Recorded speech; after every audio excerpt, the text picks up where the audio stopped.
Fantastic. Excellent. Welcome, everybody, to our LinkedIn Live, or for those of you that are watching on YouTube. We're going to be talking about the APM PMQ, a year in review of the new PMQ. My name's Ruth Phillips. I'm Parallel's Head of Training Delivery, and I'm joined by APM's Emily Long, who I'll ask to introduce herself in just a moment. Just want to say welcome to everybody that is watching live. If you are watching live and you've got any questions at all as we go through the webinar, then please do pop them into the comments section, and we'll be able to see those and answer them. If you are watching the recording of this and you've got any questions, then I'll share contact details with you at the end of the session. So let me introduce you to my co-host today. So Emily, welcome. Hi, thanks, and thank you, Ruth, for having me. I can't quite believe that we're a year in to the new PMQ. It seems to have gone by so quickly. So as Ruth said, I am Emily Long. I'm Head of Professional Standards at the Association for Project Management, which basically means that my team are responsible for the content of the standards and the qualifications that we deliver, so the chartered standard right the way through to PFQ and PMQ. So our kind of core focus is ensuring, one, that the content is fit for purpose and relevant for those future project professionals, but also the assessment is rigorous and reliable. Fantastic. Thank you very much, Emily. And I think, you saying that it's, you can't believe it's been a year since the qualification launched. It must probably be quite nice now to sit back and do a little bit of a review, because I could imagine that the project to launch the PMQ September last year was probably quite long, and you were probably quite glad when that actually came to an end. So it's quite nice now to have a look at some of the good news. And review how we're doing with this as a new or an updated qualification. Absolutely. So let me run through the agenda for today's session. So we're going to do a little bit of a look back, take ourselves back to September 2024, the launch of the new PMQ, and Emily's going to talk us through a little bit about some of the reasons for making changes to what is such a flagship and recognised qualification. Understanding, what the improvements that we were looking to see with that. For those of you that may not be quite as familiar as Emily and I am with the PMQ, I'm just going to run you through then kind of what were the key changes, talk to you a little bit about what the current syllabus is, the exam format, and also very importantly the route from PMQ to gaining chartered project professional status. I'm then going to hand over to Emily, and she's got some fantastic information, sort of insights from the first year. When we were putting together this presentation, a lot of the information that Emily shared with me there, I found really interesting as well, as somebody that is regularly delivering the PMQ as a qualification course to our delegates. So she'll share with you some really good insights and also some tips for candidates as well. And then we'll wrap up with a little bit of a look ahead of kind of what might be coming next, and also have the opportunity for people to ask questions. Okay, right. So September 2024, then D-Day, the PMQ is launched. So let's maybe first of all, Emily, put the qualification in context.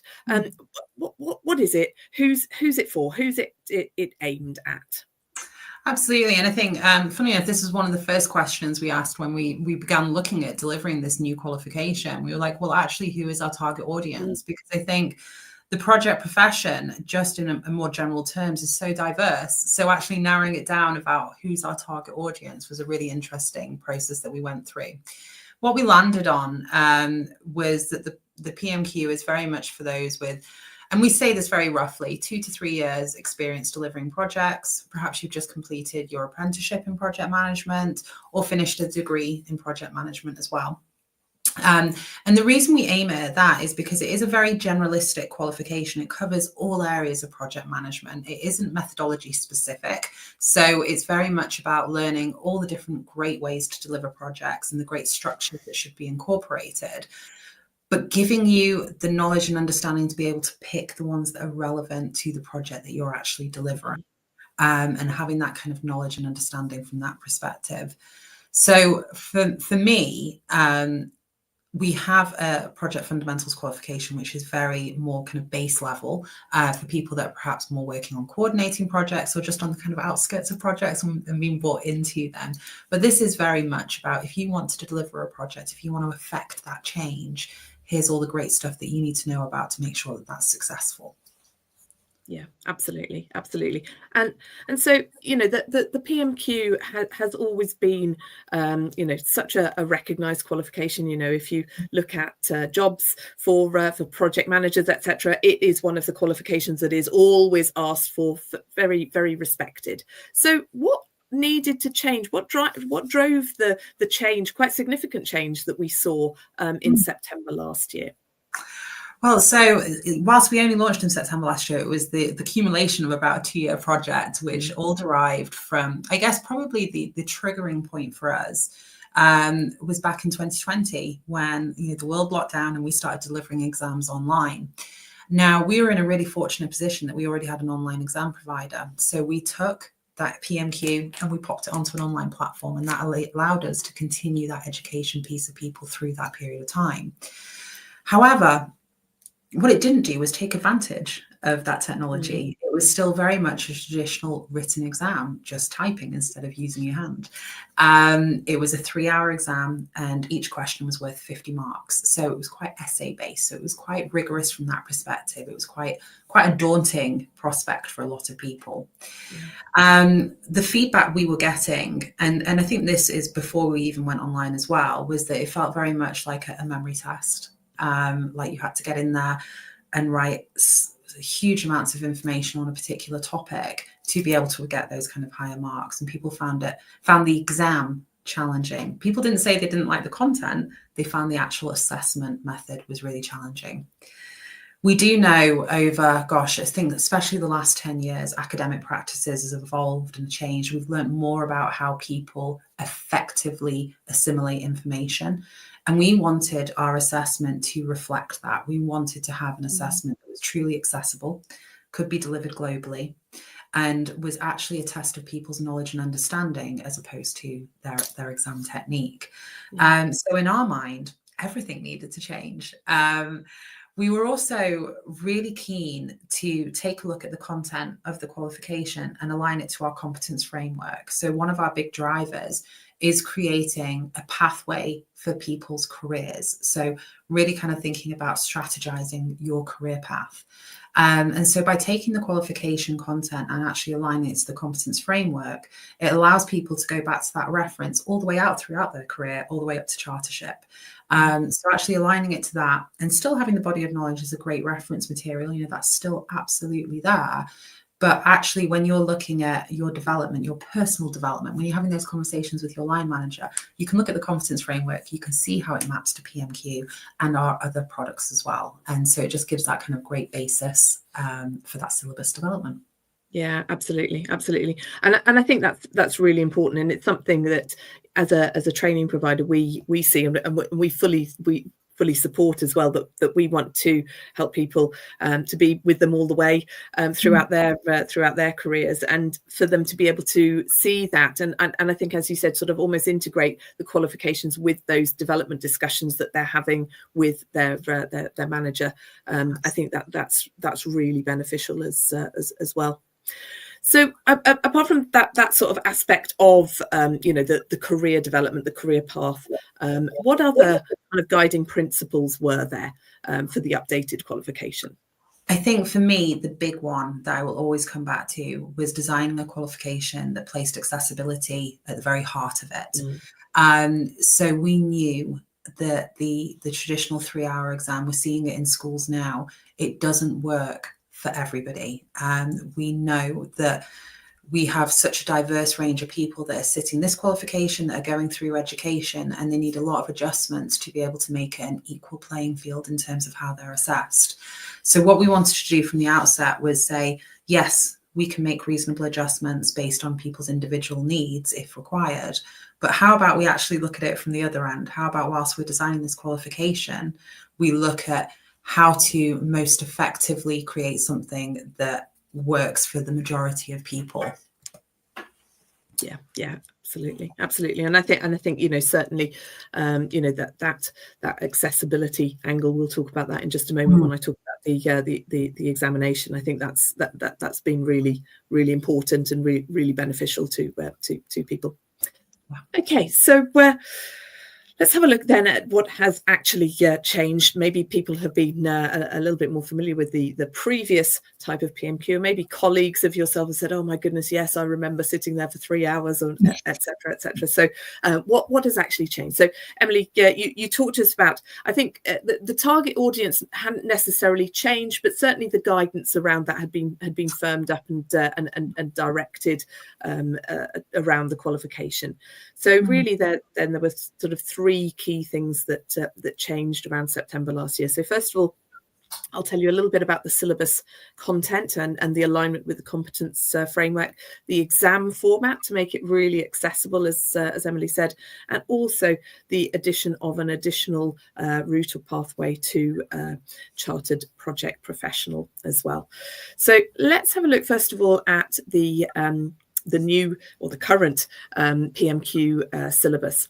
So absolutely, it was aligned to the APM's competence framework. So you can see there's 4 areas of competency, and then the syllabus topics falling below each of those. And I always say to my delegates that they are not only understanding now and gaining much deeper knowledge of project management, but actually the breadth of their project management knowledge is going to be significant after sitting the PMQ as well. And I think for me, I talk to them, I say, there are 29 competencies in the whole of the APM competence framework, and we are going to be looking at 24 of them, and 24 of those in quite a bit of detail as well. So we are really getting a good spread now of education, of learning, of knowledge about all things project management. So there were some adjustments to other topics in there, but there were 4 new topics as well. The sustainability, focusing specifically then on transition management, integrating outputs into business as usual, diversity, inclusion, and ethics, compliance, and professionalism in there. So how important were including those new topics in the syllabus, Emily? Absolutely crucial. I think one of the things that we did during the project that I particularly enjoyed was we consulted with the profession. So when you see these topics here, these are what people who are employing that kind of target audience, this is what they want you to have. So we spoke to our corporate partners, we spoke to people that are hiring PMQ level candidates and said, okay, here's the competence framework. Let's talk about what you want from an ideal candidate. And this is what the list that they came up with. It's great now that we have diversity and inclusion, ethics, compliance, and professionalism included. Sustainability was an obvious one that we wanted to update with, and just so crucial in today's world. But yeah, ultimately, this is what organizations are telling us they want from a candidate of a PMQ level. So having that kind of evidence-based has really gave us confidence that we were on the right track in terms of the content. It's also one of the things, whilst there is those 4 new subjects, a lot of the content is also still quite stable, because that is one of the things people said they really liked about the previous qualification was the content. We got a lot of don't touch that content, maybe just the assessment. So we have kept it as stable as possible, but obviously just taken into account the kind of the refresh and where we need to focus on as well for those future project professionals.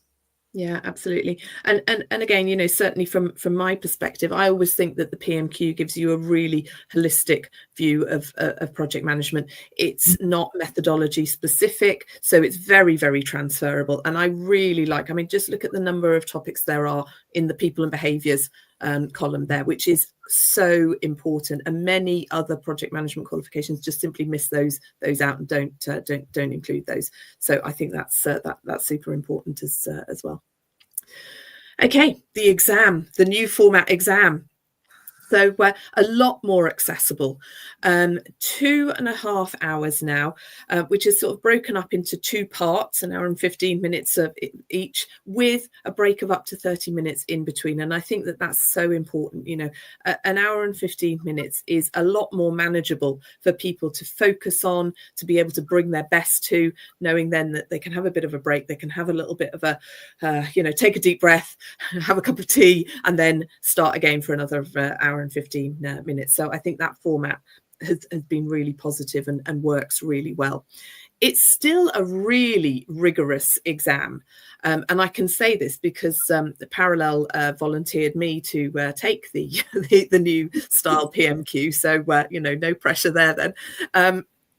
But it's still very, very rigorous. I think possibly more rigorous because there will be questions on everything. There's no selection of which questions you want to answer. You've got to answer everything that is presented to you. They're in different styles, which again, I think mixes things up, gets you to think about different things in different ways, present different challenges to you. There are 20 multiple response, so kind of your traditional multiple choice questions, some select from list questions, so you get a drop down to put a word or phrase into a section of text. Some short response questions. So these are where you need to generate the answer to the question yourself, but they're quite short, a few words, a short sentence, etc. And then the long response questions, which might get a bit of a few candidates going out in a cold sweat thinking about the previous type of essay style answers. But just to reassure you, these are long response, 5 marks each, but they're not really essay answers. You need to just give sort of 5 well-explained, evidence robust statements for each of those answers. Now, probably one of the areas that I always get quizzical looks when I say this, when I'm talking to delegates about this, is that there is no set pass mark across the PMQ. The pass mark is variable. It's set by the modified Angoff method. And Emily, perhaps I'll hand that back to you to explain what that means. Of course. So one of the things funny enough, when we went into the project and someone said to me, what's going to be the pass mark? And the previous pass mark was 55. And it was just a flat pass mark. And we worked a lot with Cambridge Assessment during the pilot, just to kind of validate our thinking and to really kind of ensure that what we were doing was evidence-based. And our contact there looked at me quite quizzically, and he said, how did you come up with that? And luckily I said, I have no idea, because I hadn't joined APM at that point. So we had a really great discussion about what the best way to set a pass mark is. Now, what we do is we have a panel of project professionals, and they are going through each and every single item, and they're saying whether a minimally competent candidate would be able to get that question right, or if it's got more than 1 mark, what mark would that minimally competent candidate get? So the person that should just scrape a pass. And those scores are all added together, and it's all weighted through the panel, and that's what creates the pass mark. So each of the papers that are in the system might have a slightly varied pass mark. I mean, they are all very similar, but they might have a varied pass mark. And that's basically offering a fairer way of assessing who that it's a horrible phrase, isn't it? Minimally competent candidate is, because what it's actually acknowledging is the fact that as much as our item writers will try and make each question of a certain difficulty, the fact is some questions can be interpreted differently. So it allows for that human difference. It also allows for, we don't want an exam paper that is full of, really hard questions.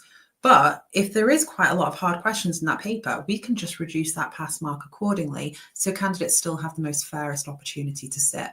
And the idea behind it is whatever exam paper you sit, the minimally competent candidate should be able to pass all 3 of them, because the pass mark has that slight variation to be able to accommodate those different difficulties. Yeah. So it's actually very similar to the way they do GCSEs and grade boundaries. It's just that unfortunately we offer 24-hour exams, so it's in a live environment. But if you think about GCSEs and grade boundaries, very similar. Yes, yeah, and when I think when I'd gone to a webinar from APM about the refreshed exam, and when somebody mentioned that, I thought, oh well, of course, yeah, we don't question it with GCSEs. You don't say, oh, I've got to get 56% in order to get a 6 or whatever it may be.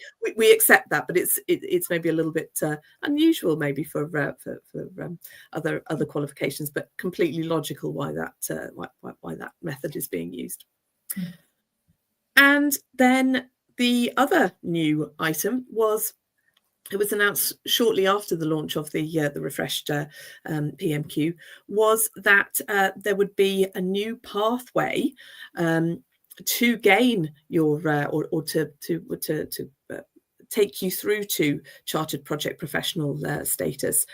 So the previous 3 routes have been changed into 4 pathways now, with the addition of pathway 3, which is for those people who meet the eligibility criteria in terms of experience and project experience, and have a recognised assessment for professional practice, for example, the PMQ exam. So, Emily, how important was that new pathway with the refreshed PMQ as well? Yeah, I think this goes back to that point we were making about accessibility, and that being at the heart of the design of the assessment. We're kind of applying that to everything we do. So we wanted to make chartered as accessible as possible. We knew that PMQ, being the flagship qualification, had enormous people that have gone through it, but we'd never recognised it on that pathway, which seemed a bit of a shame. So what we wanted to do, especially with the launch of the new version, is just have a look at how we can actually achieve that. We also partnered with PMI to offer the PMP on the same pathway. Yeah. And I think that kind of demonstrates, I know it's one of Adam's, our CEO's kind of keen messages to get out there, is that we're talking about one profession. So yeah, there's different organizations, but ultimately we all just want projects to succeed. So pathway 3 is very much about that accessibility piece for us. And PMQ seemed like an obvious one that should be on there. So yeah, it's there, and like you're quite right. It launched quite timely, about 2 weeks after the new PMQ, which is a lovely good news story. Yeah, absolutely. And I know certainly with some of the delegates that we had on those very early courses, when we told them about this, many of them were really genuinely excited about that they had now a sort of a route that they could use the qualification that they were gaining to achieve that chartered status, which I think is really good news for them. Okay, fantastic. So that's a little bit of context setting, kind of what the drivers for change were, what actually did change. But Emily, I'm going to hand over to you now and let you talk to us about what your insights from APM's perspective you've got from the first year of running the refreshed qualification. So let me move that on to the first slide for you. Lovely, thanks, Ruth. So I think that the big headline for us, the one that catches everyone's attention, is our pass rates. So the previous version of the qualification had quite a low pass rate, especially in academic terms, and it was anywhere between 35 and 40%. So that average there. This is a kind of a benchmark point that I've taken just so you can see like the complete benchmark, and it shows about 39%. What we're seeing for the exact same time period, because we do get changes every month depending on which applicants are coming through and things like that, is that we're sitting at about an average of 62 to 63%. So a significant improvement, and it feels a lot more comfortable from that perspective.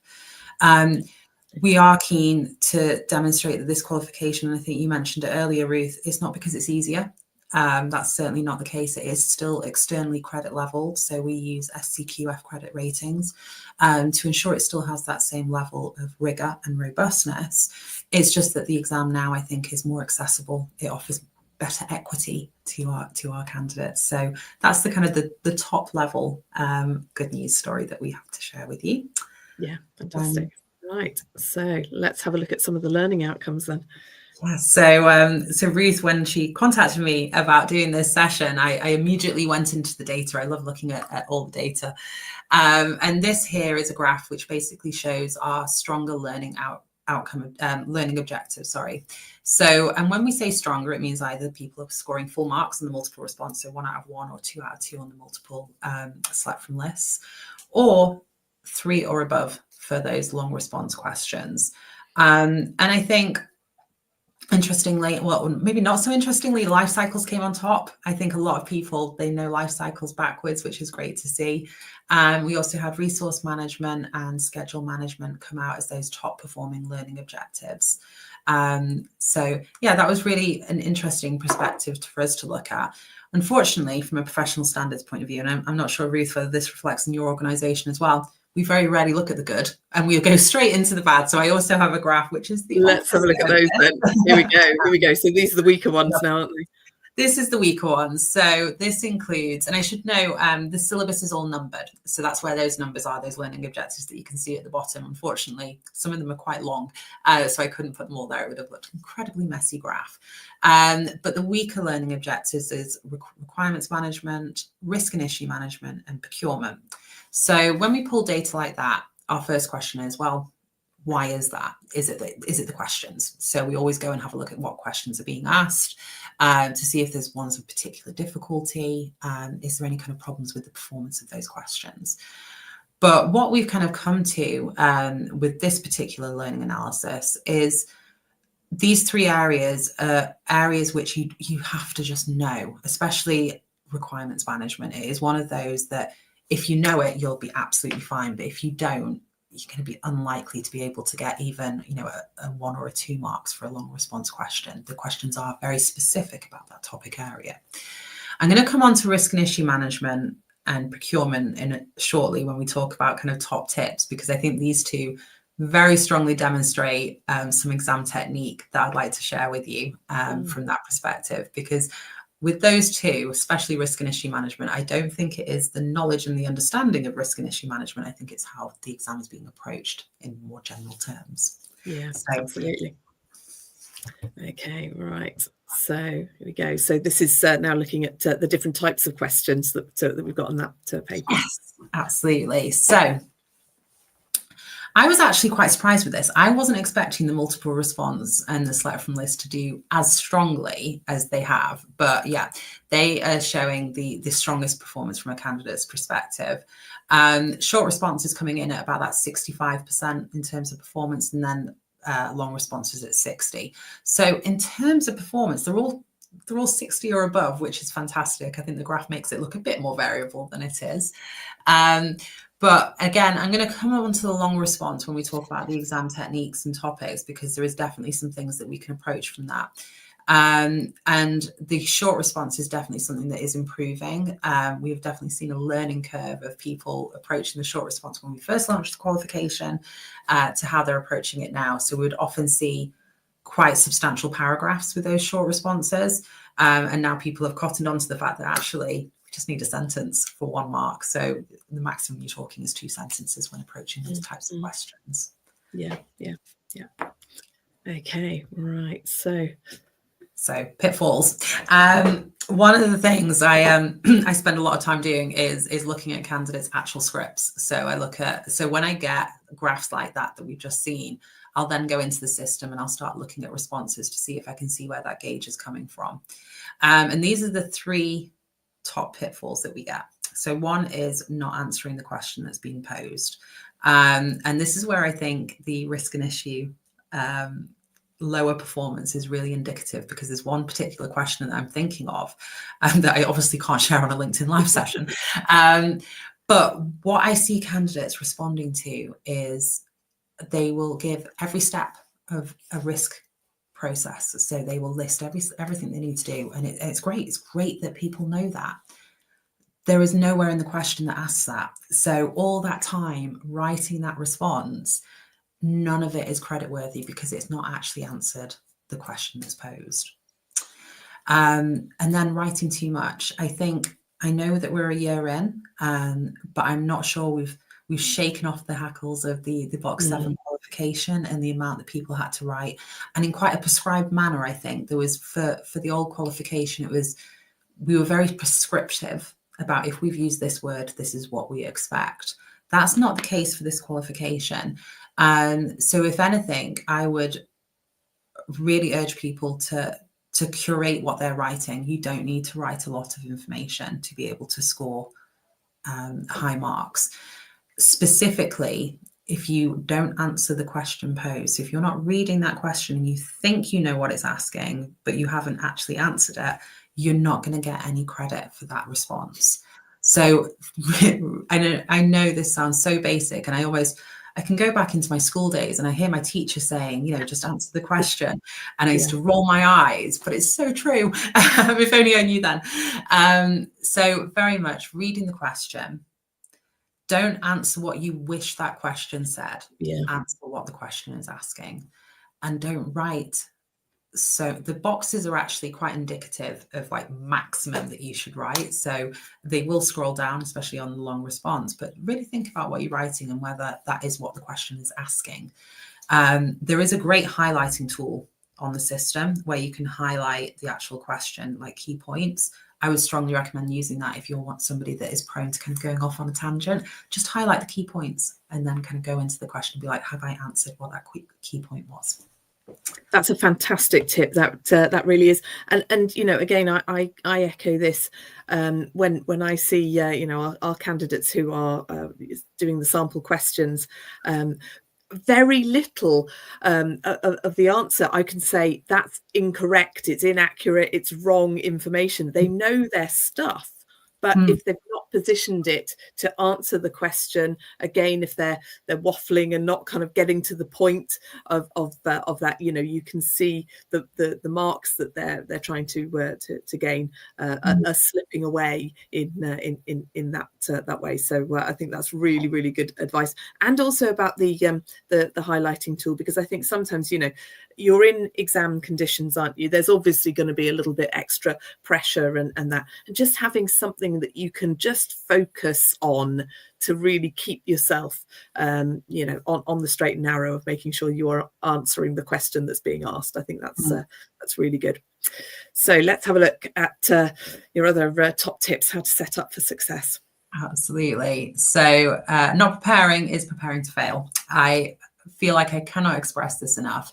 I think we are almost victims of better technology. We can sit and do an exam in our home. We can sit and do our exam remotely. We don't need to show up to an exam centre and have our clear pencil cases and be all prepared from that perspective. And in a way, it makes it so it is meant to be easier to show up for your exam. You don't have to prepare your route. You don't have to think about your travel time and what if the train's cancelled or something like that. But equally, it can lead to a bit of apathy when it comes to setting up for the exam.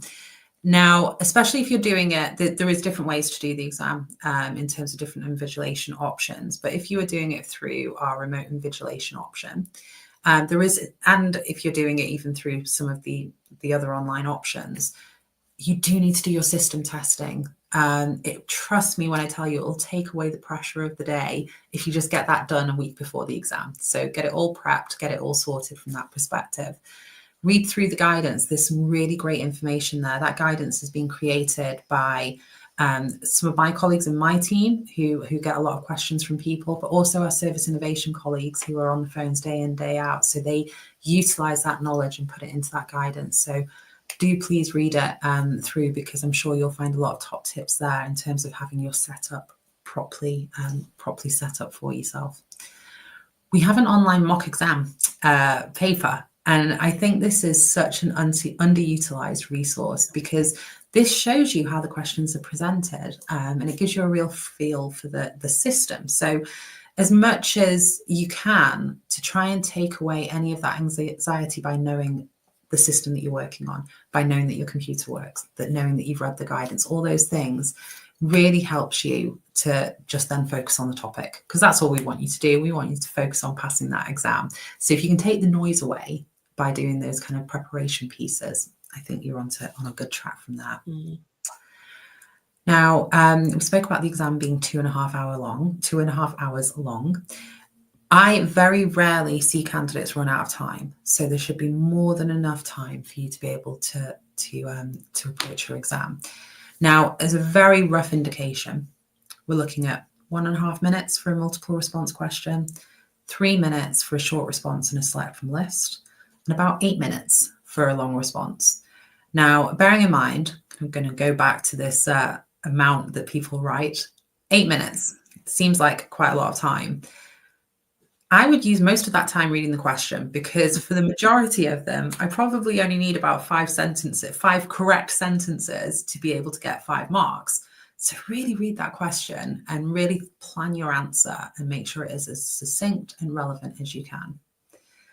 There is also, I mentioned about the highlight feature, there's also a flag feature. And this is actually a tip that I was given years ago, and it genuinely works.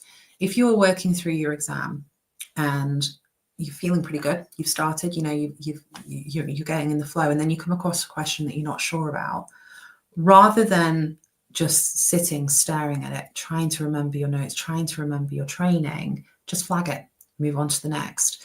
The more that people will sit reading a question that they don't maybe quite understand, or they can't remember what the correct response is, your confidence starts to deplete, and then that will impact how you approach the next question. Just flag it, move on. The only thing to note about that is before you go for your break, so if you are taking your 30-minute break, you've got to handle any of those flagged ones because you can't get back to them after the break. But yeah, the flag feature is a great option just to allow you to knock out any of those questions that you actually feel really comfortable with. And then you've got more than enough time to go back to that, and your brain's probably refreshed itself by that point. Absolutely. And this is one, Ruth, that I hear from the training provider community a lot, is that those that complete the pre-work are a lot more likely to pass first time. So much so that I've had trainers come to me and say that with pretty high accuracy, they can predict which candidate is going to pass on the first day of the course, because those ones that are coming prepared and have done that work, are more likely to go on and be successful. And I think that really plays into the study time of this qualification. It is a rigorous qualification. And even though it's just a 2.5-hour assessment, we're not looking for dissertation level work, it is still really quite all encompassing in terms of content. So if you can put that time in before you even show up for the course, you're most likely going to get the most out of your trainer during those sessions. Yeah, absolutely. I think there's some really, really strong tips in there. Certainly, the candidate guidance aspect as well. I think first of all, it helps if you test things out, if you read through that thoroughly. There's so many ways of looking at that information. There's videos that you've got on the APM website there. You've got a candidate handbook, there's PDFs of the system requirements and things like that. So there's so much information there that you can just make sure that you've got everything set up, because you don't want to have that panic 10 minutes before you're about to sit this exam. And as Emily said, I think it's about 8 days before the exam, you'll get information from APM to go through that system check that everything's working. You can always raise any problems then. You've got plenty of time. You can raise them with your training provider, with APM themselves, and get it all sorted so you can kind of glide into the start of your of your exam. So I think that's really important. And yeah, the preparation side of this, I will echo that as well. The people that I can see that have done preparation, that are doing those additional self-guided hours of work on above and beyond the training, they are setting themselves up for success and are most likely to pass. Absolutely. So what happens then after the exam? This is the area that I don't see very much about. I sort of see my candidates come out and saying, oh, we had a question on this, oh, we had this, oh, this was awful, oh, this was brilliant. What happens after people have sat the exam? So this is funny enough what changed. Probably the biggest thing that changed in the qualification when we did the redesign. So obviously there are some questions. So the select from list and the multiple response questions, they're all auto marked. So they go through the system straight away. And then we do what's called item level marking. So your actual exam paper can be marked by up to 15 different markers. So they will mark by item, not by paper. The evidence suggests that this makes it a more unbiased approach to marking, a more standardized approach to marking. And all our markers are practicing project professionals who are very specific in that recruitment piece. But we also, because they're practicing project professionals and not markers, we put them through training with Cambridge Assessment. So they have been trained to the highest standard in terms of ensuring that they are standardized and following the marking schemes in an appropriate way. Now, crucially for this qualification, and this goes back to what I was saying about make sure you answer the question posed, because each item that you see, sorry, I call them items, each question that you see has a mark scheme behind it. And the markers can only award credit based on that mark scheme. So if I'm asking, this isn't a question, but if I was asking for 5 different leadership styles, those leadership styles will all be listed on the mark scheme, and the marker will go through each and every one and tick it off. So it's point-based marking. It reduces subjectivity, but it also means that if you're to use, for example, anecdotal evidence to support your answer, that's unlikely going to get any credit, because that's not what the question's asking. The questions are very direct. So the markers will go through their marking scheme and they will award marks. And then if they're not sure, because the reason we have practicing project professionals is that a mark scheme could list, 100 different things, but actually there's 101. So we have practicing project professionals that can say, actually, that's not on the mark scheme, but it should be credit worthy. And they can escalate that. And they can also have secondary opinions if they need it as well. So we've got quite a strong feedback loop in that respect to ensure the markers aren't working in a solitary environment, but equally are able to work with efficiency and efficacy. And then because we really, really do want people to succeed, any borderlines are then sent for a secondary panel review for final judgment. And that's a very strict process in the fact that that secondary panel is specifically looking at, is there any other way that we can give another mark for any of these items? So it's not looking at whether someone has been overscored or anything like that. It is very much looking to move someone from that cusp up to a pass. So there's a huge amount that goes into the system afterwards, and it goes on a very kind of a cycle basis. We do standardization with the assessors on a very regular basis. We send them things like seed script, where we test that they're marking to the marking scheme, and we bring them in for meetings and things like that. So it is a whole system that sits behind it. And then hopefully, if you're successful, you are presented with a lovely PMQ certificate and digital badge. Fantastic. That's great. And that's answered so many questions that we quite often get on courses as well. People saying, is there actually a human that's marking my exam, or I've been unsuccessful by 1 point. Will somebody remark it? There must be and it's really nice to know that how that process works, and that that's already been done when the results are published in there. So that's great to know.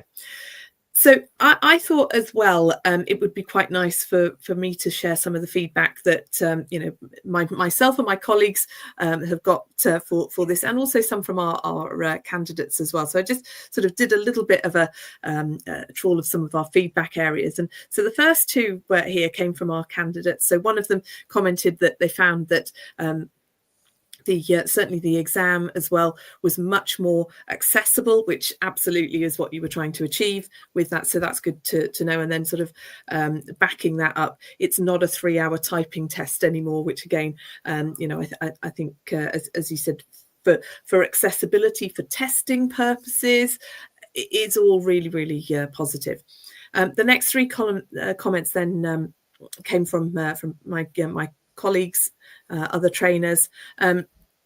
I think we've found that the refreshed PMQ is so much nicer to deliver as a course, because we've got that opportunity to really get under the skin of project management, focus on the application, have that time to discuss with people, how they might apply this, how it might apply to their project. And certainly, this person said, they feel that they're able to focus on the application of the theory, not just training people how to pass the exam, which is what we should be doing with the project management qualification.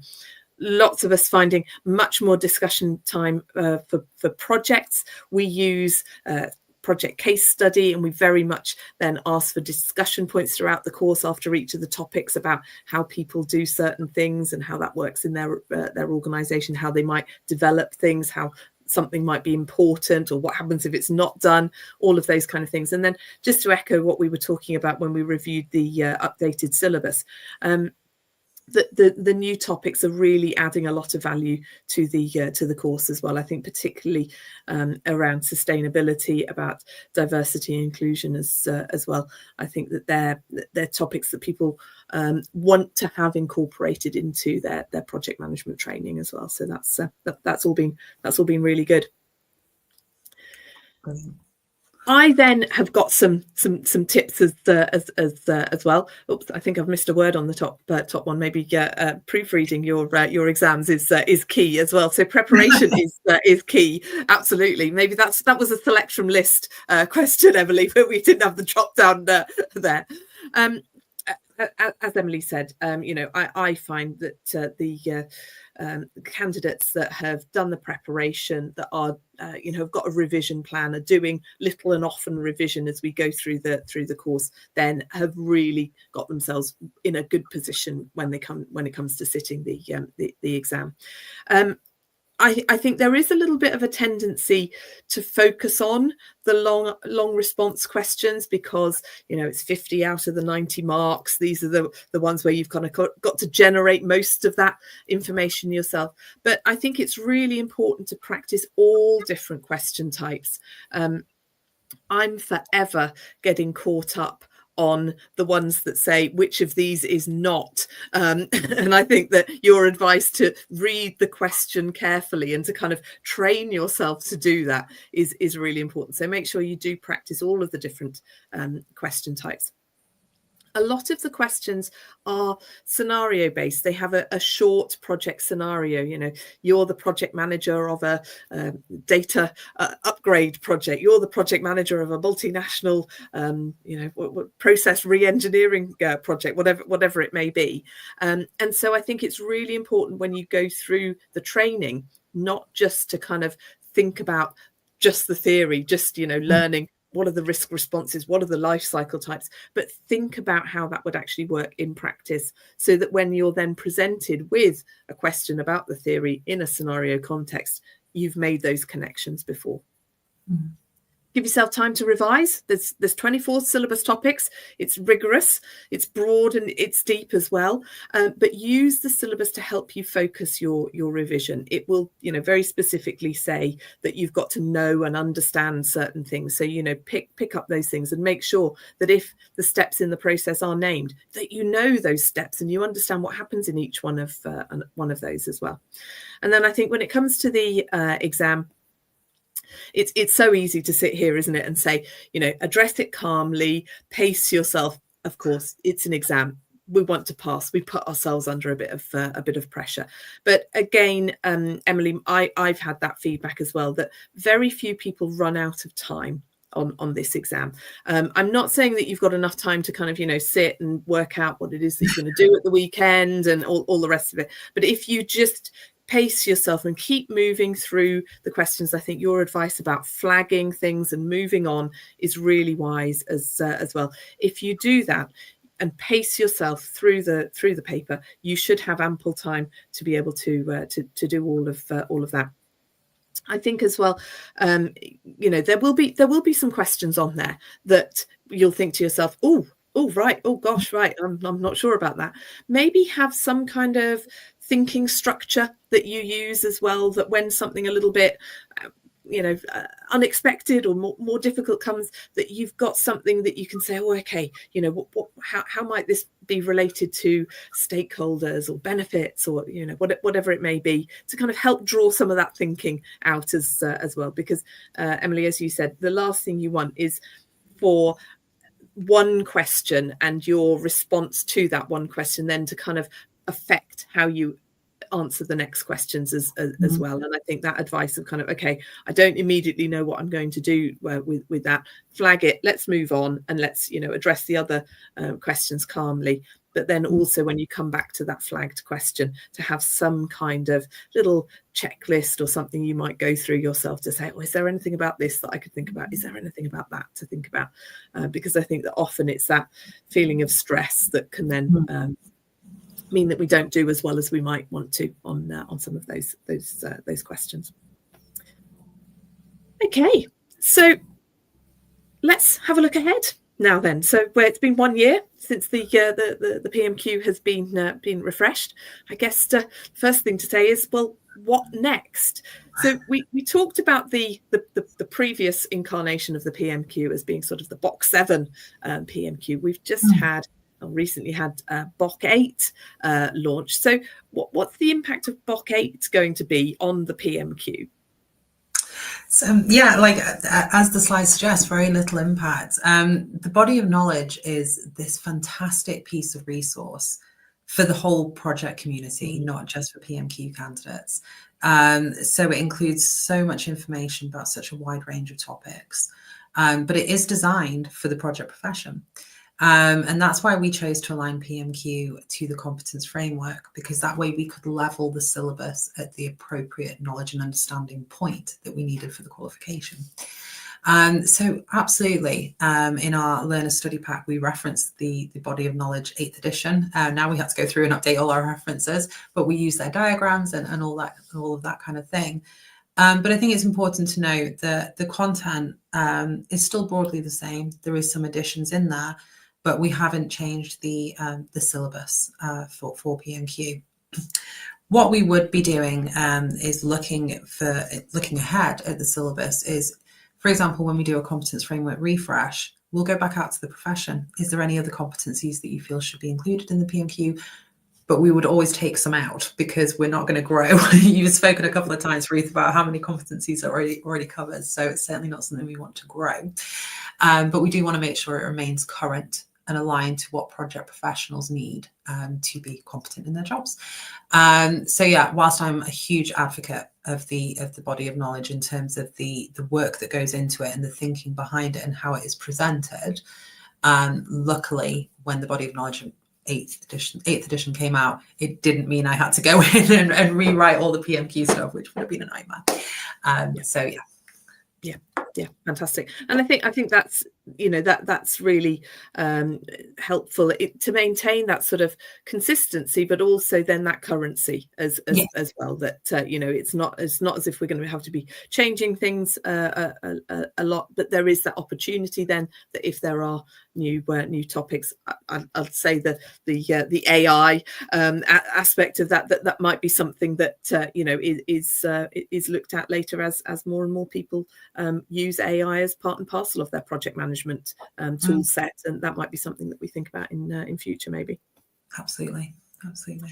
Okay, so then the next thing is changes to APM qualifications. So some of you might have heard that the project professional qualification, which is often seen as the next step after the PMQ, is going to be decommissioned, and there's going to be a teach out time over the coming months that we'll hear more about.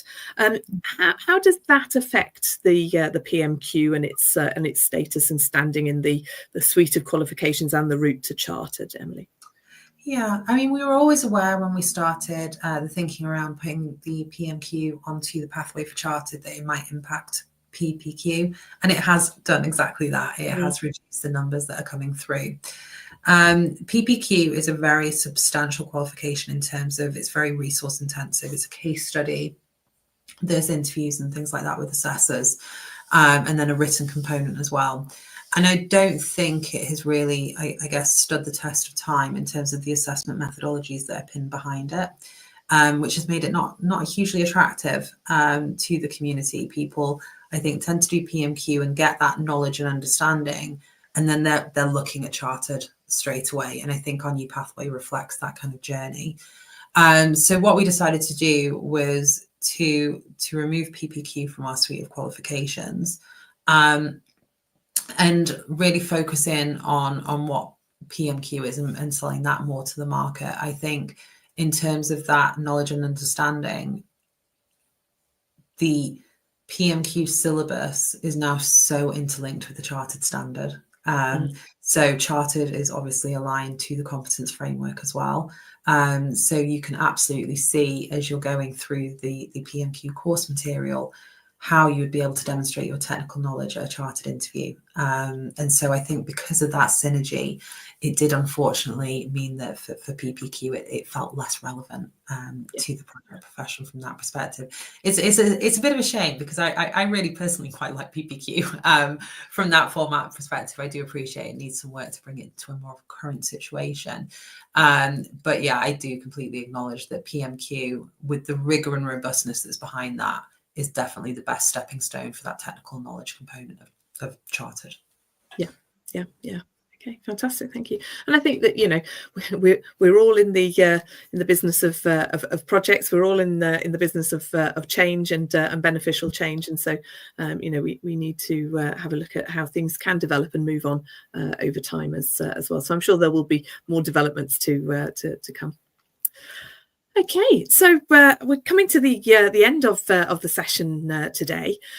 So just in summary, I hope that this has given you a nice sort of journey through why the PMQ was refreshed in the first place, kind of what had changed, a bit of a review of that first year, and some information that perhaps you probably aren't aware of in terms of some of the data and what happens after the exam, etc. For me, I think the PMQ is a really valuable recognised qualification for project managers. I think that because we're looking at these two areas, it's not just the theory, it's the application of that theory, and that you will be tested on a broad range of project management topics, and it's part of that career pathway as well. So I think for all of those reasons, it's quite rightly really respected and sought after both by employers and candidates. If you want to learn more, I've popped up there 2 QR codes that you can look at and click on to both the page on the Parallel website that is for the PMQ and also on the APM website as well. There are loads of resources on there, and if you do want to find any further information, there's contact details on all of the websites, but particularly if you do want to get in touch with Parallel, then you can see down the bottom of the screen some of our contact details. So just want to finish off really with maybe a couple of questions that we've got. So if you've got any questions that you haven't asked yet, do please pop them into the comments. I've got a couple to ask you, maybe, or I'll also chip in as well. So I've got one question, Emily, that says that I manage projects as part of my work, but I'm not actually a full-time project manager. Is this qualification still suitable for me? So what would you say about that? I think if you're actively managing projects as part of your work, I think absolutely this qualification is suitable. I think I almost have our internal project manager yelling at me saying, if you're managing projects, you absolutely need to do PMQ, whether it's part of your role or not.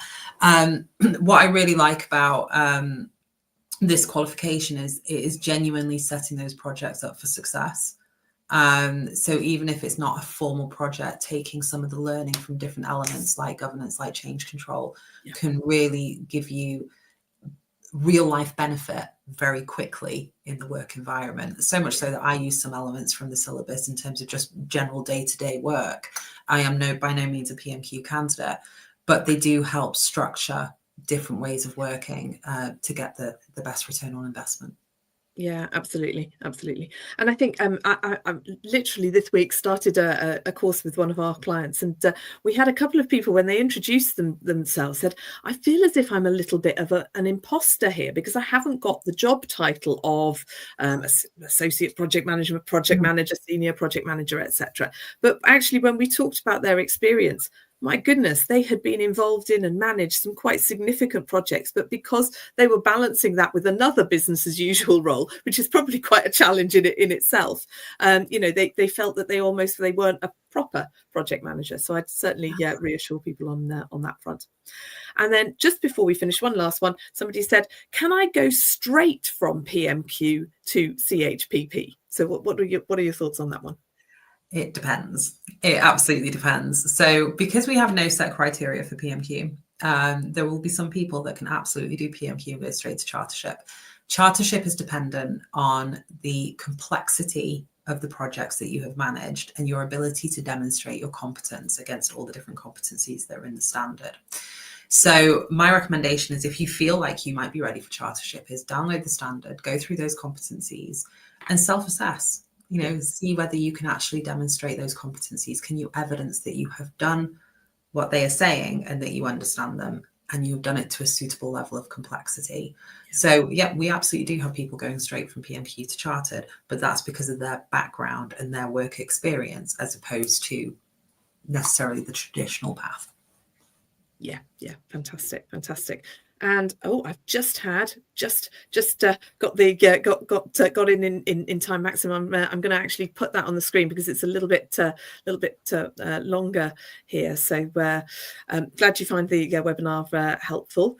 Past your APM PFQ in September, what sort of experience level do I need to start, and what would you recommend? So I think, Emily, you mentioned that we're probably looking for people with about 2 to 3 years. However, you've probably done quite a bit of project management as part of your construction management degree. So you might be in a position, actually, having done the PFQ, reasonably soon, to be able to move on to do the PMQ. What would you suggest for Maxim, Emily? I absolutely agree with the graduate project manager title there. I would say best thing, it kind of goes back to what you were saying, Ruth. If you look on the handbook, the PMQ handbook, the syllabus is all there. Have a read through it. See what you think about the kind of the course content and the leveling that's set at, and then perhaps reach out to yourselves, Ruth, for a chat about whether it would be suitable. But I don't see any reason why it wouldn't be with your construction management degree. You're probably in quite good stead. Absolutely, and I think that certainly, as you said there, you've been in the in the role for over a year. You're working client side in construction. I think you'll probably have lots of war stories and sort of application experience. That then the PMQ could add some of that really nice theoretical knowledge, and it's also probably something that you might think about talking to your line manager about in relation to the competencies that you want to develop. But I'd certainly encourage you to have a look at it, and if you feel ready, to go for it, because it's a great course. Okay, I think those are all of the questions that we've got. So thank you very much. First of all, Emily, thank you so much for participating in this. It's super to hear your review of the year as well. That's been really interesting information that you've provided us with. Thanks for everybody that's joined us on LinkedIn and YouTube. And if you'd like any further information, as I said, have a look at the APM website, have a look at Parallel's website, and do get in touch with us. But that's everything from me. Thank you very much, Emily, as well. No, thank you for having me. Fantastic. Thanks, everyone. Bye-bye.